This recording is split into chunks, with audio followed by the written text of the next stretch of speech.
What is up, Facebook Live? Noel Walsh coming to you live tonight with our very special guest, Ben Gay III, on this April 11th, 2018. This is our second interview. We had so many people that were so engaged and really driven and inspired by our last interview that they made us bring them back. We had to bring Ben out of his busy schedule. And so we have Ben Gay III, who is a sales master, the sales closer, the author of the Sales Closer series. And Ben, share a little bit more about yourself. I don't know much to share because you've been so kind to me with time with your folks before, but what I do is I'm a sales trainer. I became a salesman, and what I do is early in my career, because I learned scripting and so on, I started succeeding. And so at the Saturday morning sales meeting, they began saying to me, Ben, get up and tell them what you're doing. And gradually I slipped into sales training, not only for that organization and then presidency of that organization, but just telling people what I did, which is very simple. Many of us in sales training, I'm one of them, have overcomplicated it. I think maybe to justify our fees, but the truth is selling is so easy. I almost don't know why it's complicated at all. So I've spent my life, last 50 some odd years, telling people if I can do it, anyone can do it. And here's how I did it.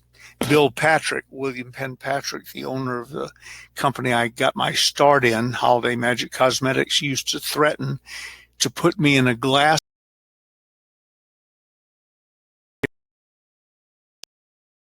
around the countryside to shopping centers, and around the top of the cage would be a sign that said, if he can do it, anyone can do it.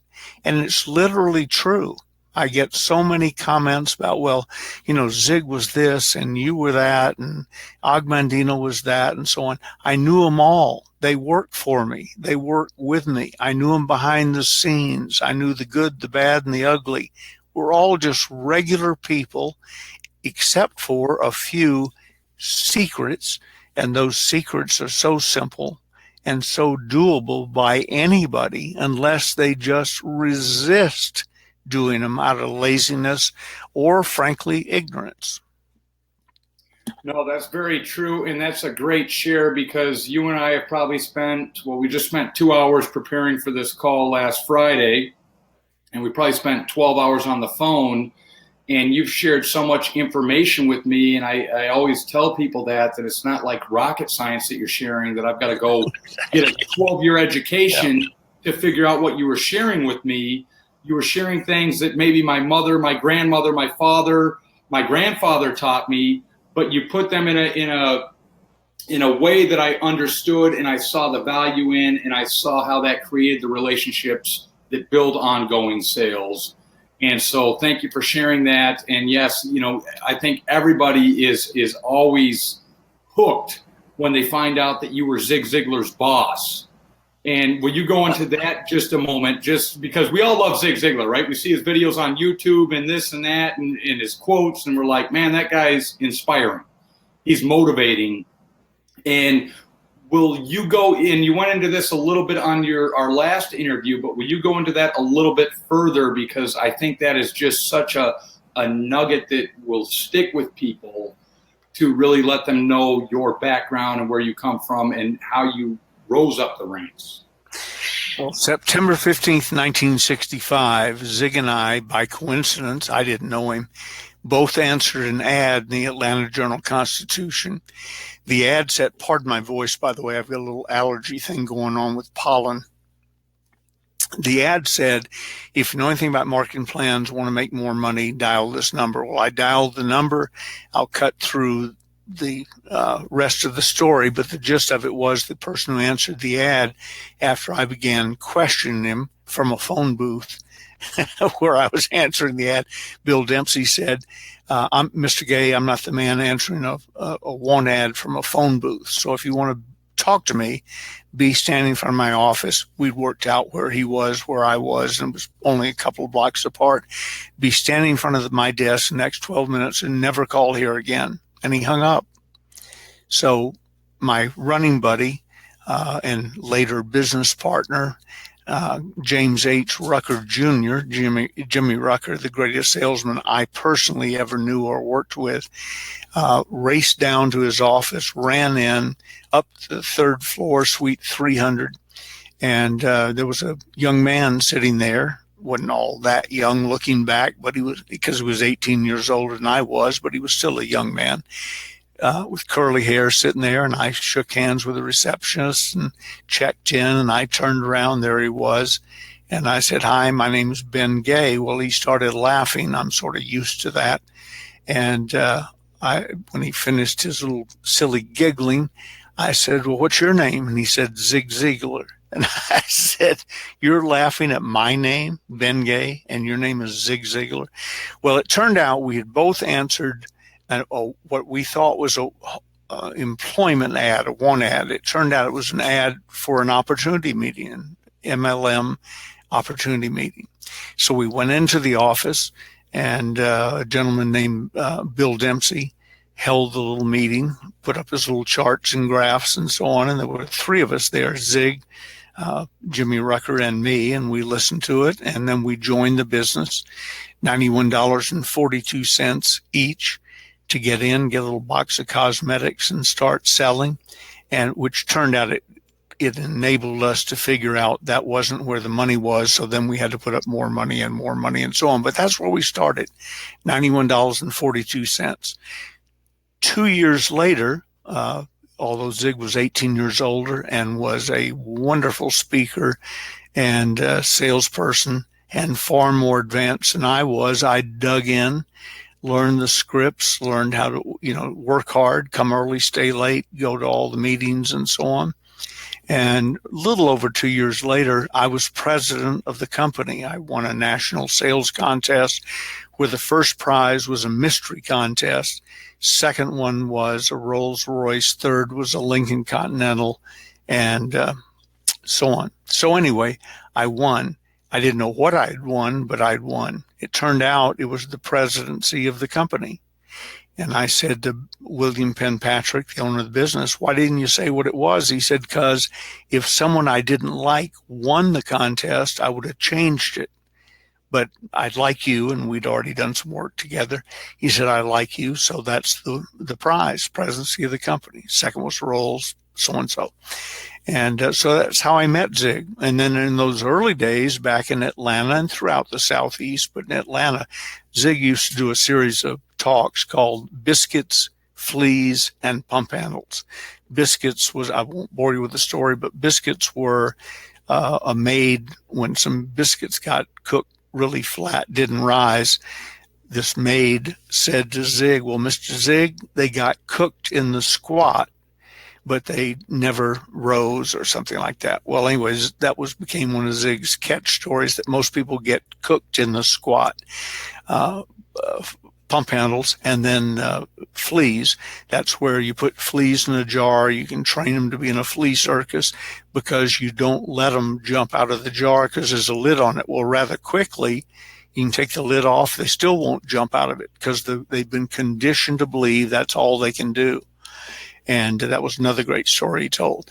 The middle one, pump handles, was something to do with pouring water in a pump and pumping it, but most people quit before the water comes up from the well and so on. I tell that part of the story because in my early days, although Zig was working for me rather quickly, in those early days, I carried that stupid 40-pound pump handle in and out pump handle in and out of so many meetings just because I wanted to be near Zig and watch him. He was so good at what he did. So one of my little secrets of success was, since I got dropped into this pond of very professional people, was to watch them and take notes. And I tried hard not to copy them, I never told biscuits, fleas, and or pump handles to anybody anywhere, but I watched how he told the stories, and I watched the detail with which he told it. So I began to learn. Zig told it. I don't think I've ever told anybody this other than Gigi. Zig told a story one time, and I knew all of his stories. And this old boy from down home said this, and this old boy told this, and this, what, blah, blah, blah. And it was a great story. I forget the point of it, but it was a great story. And when he finished and came off, I said, Zig, I'd never heard that story before. What's the name of this old boy, this guy? And he said, Ben, I haven't gotten that far yet. The point was, he would make up stories or embellish stories and so on, and then make them real by the detail. If I tell you a story today that I want you to believe, it'll have names, dates, addresses, all sorts of things in it, based on that little conversation with Zig where he said, I haven't gotten that far yet. Because when he got that far and added the name and so on, the point was still made, but was even more believable. So that's how Zig and I got started and became friends and remained friends for years until he died. We weren't in a lot of contact the last few years, but we were in general contact. And Zig said so many things. I remember people asked me, how do you get started in speaking? I said, well, speak a lot. Go here, go there.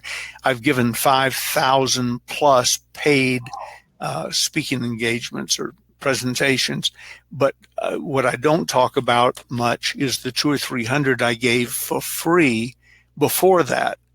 And Zig used to say, Ben Gay would work a traffic accident. And I said, yeah, but only if there were 4 people or more there. I had my regulations by so you get out and you do it and you do it and you do it. By the time I met Zig was 18 years old when I was born. He was already in the Navy the day I was born. But what he had done was he spoke in churches and to groups and so on. So he spoke and spoke and spoke and spoke. And then if we have time, ask me about how I got to be a paid speaker watching Zig collect one of his very first speaking checks.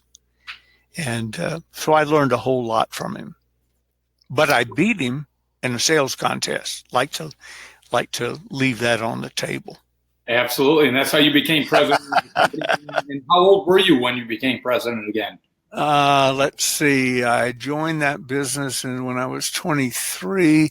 I was president of the company by the time I was 25. That's what I thought. I thought it was 25. I didn't want to get the age wrong. Yeah. And that's impressive because Zig was 43. I just turned 39 a couple of weeks ago, but Zig was 43, so he had that much more experience. Sure. Both in his life. And that's something we need to talk about on a further interview, or maybe even later if we have time. But we had a lot of people reach out on social media, a lot of interest. I put some polls out there. I asked some questions all over all the different social media platforms.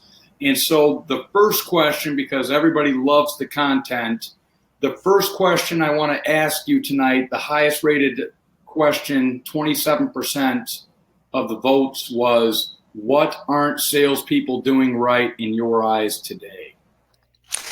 Go ahead. Or even in the past, because it's very... It hasn't changed. Right. I was going to say. Yes, it's still the same thing.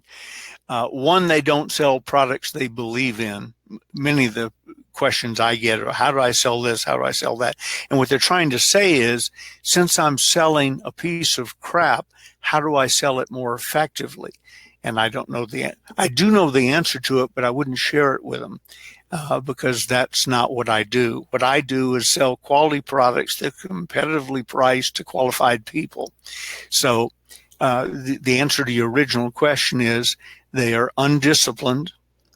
They are ignorant about what makes selling really work, and they're lazy. They don't want to. I hear people say all the time, I don't want to learn a script because they're scripted and they're this and that. Noel, I have built 2 huge companies based 100% on scripting. Holiday Magic Cosmetics, when I joined, it was not quite a year old and hadn't really gone anywhere yet. But the way we made it go somewhere was we taught normal human beings who were not salespeople. There weren't that many hardcore salespeople around. We took normal